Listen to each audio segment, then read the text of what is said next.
I was going to rip his heart out. I'm the best ever. I'm the most brutal and vicious and most ruthless champion there's ever been. There's no one can stop me. How you doing, everyone? My name is Ryan and this is Addy, and welcome back to another edition of Box Talk. Just 48 hours after we've done our last Pac-Man video, we're on Pac-Man again. Freddie Roach is talking, saying he wants Danny Garcia. That's a funny thing to say. We all know about the Cold War. We said Pacquiao ain't got an opponent. Addy. It's a strange one. And Ryan said, look, we would never normally do this. 48 hours, 36 hours, I don't know when we last talked about Pac-Man. But when Freddie Roach mentions Danny Garcia, and we had Freddie Roach on the phone recently, he didn't really mention anything about Pacquiao. When he mentions Danny Garcia, to me it sounds, alarm bells start ringing in my ear. Firstly, he's never really mentioned a Golden Boy fighter since Mayweather. I mean, you ask him who he wants, Marquez, who do you want? You want Bradley again? Who do you want? He's never really mentioned a Golden Boy fighter. We talked about Pacquiao's weight. We said, is he going to go into 140? He's now mentioned the 140 king, which Danny Garcia really is at the moment. He's hot on the 140. It's an interesting fight. It's a fight I mentioned in the Pac-Man video because it's a fight I want to see. But to me, the mentioning alone has further implications, I think. I think it has further implications in terms of whereas Oscar De La Hoya has been trying to make amends with Bob Arum and Top Rank. So it seems like something can be going on. And Freddie Roach, you know, he knows how to promote a fight. He's been in the game for a long time. He likes mentioning names. Like he even mentioned recently saying, again, Provodnikov is a possibility. Even though we know they're the same camp. So I believe he's building interest. But I think it's also part of the understanding that saying that don't say we're going for Garcia. You say we've got Provodnikov. So you've got both fighters there saying, well, there's potential out there. It keeps things moving within the sport. It does, look. And another reason as well. I mean, Pac-Man almost jumped the light welterweight division, really.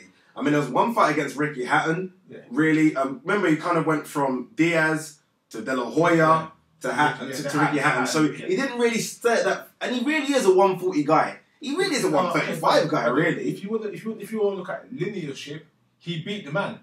Costa Zoo was the man, Hatton was the man, and Pacquiao beat him, and Pacquiao left. So unless, in theory, Pacquiao had not lost his title at 140. He hasn't lost his title at 140, but there's a lot of kids coming up 140 that he kind of thought, that I guess weren't money fights, that he kind of just skipped and went for the big boys in terms of Cotto, Margarito, and mostly. He's skipped, he's lost a step, he's lost a few fights, controversial or not controversial. But if you look at it in theory, he's never been beaten at 140. He's never been beaten at 140. And he looked, in my opinion, he looked his most devastating at 140. Look, to me, this fight works good for both sides. If it does open the door, we talked about a Cold War. Let's be honest, it wasn't HBO, Showtime, Golden Boy, Top Rank the reason Pac-Man didn't happen. Pac-Man didn't really happen because of a drug situation in terms of will you, won't you take it, how many days, etc. So fights can be made if they really want them. And also, if you look on Fight Hype, I think it was this morning or yesterday, there was an interview with Todd DeBooth, the CEO, chairman CEO of Top Rank behind Bob Arum, and he said to them there never was a Cold War. They've always been open to promotion and conflict. It's like Golden Boy put certain stipulations, whereas we will double match your team and double do certain things to hurt other promoters. But they've never had the issue with co-promoting. That's part of the business, they said. They're open to it. So there is more opportunities out there. And Danny Garcia Danny Garcia would jump at the fight. There's no two ways about it. They're really trying to hard push Danny Garcia. Took him to Puerto Rico, trying to get that Puerto Rico heritage. Following that fight, didn't really go down too well. They won. After the Matisse beating, he kind of wanted to be on this steamroll ship.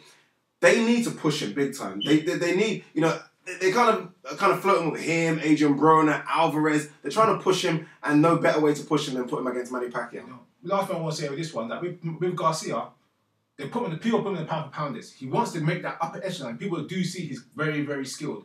I'm not going to count Danny Garcia out of any fight. I've cut him out too many times against Matisse, against Khan. But if he wants to make that leap into the upper echelons of pound for pound, that's the fight he needs, a Pac-Man. So look, guys, what do you think? Is this the rumour mill, or is there something simmering below the water? I, for one, think it probably is a rumour at the moment. But look, you never know. We've been talking about on the Pac-Man video we recently done, there are no opponents. And Ryan just said, is there really a Cold War? If there isn't, this makes perfect sense. Danny Garcia said he really wants to move out of the 140 division, so this could happen at a catchweight again, and Pac-Man needs fights. I don't know. If it does happen, it's an interesting fight. If it does happen, if it doesn't happen, again, it's just a rumour. Look, tell us what you think. Email us at boxtalk@hotmail.co.uk and follow us at Twitter at boxtalkuk. And also, guys, don't forget to subscribe, leave your comments below, and thanks for tuning in for another edition of Box Talk.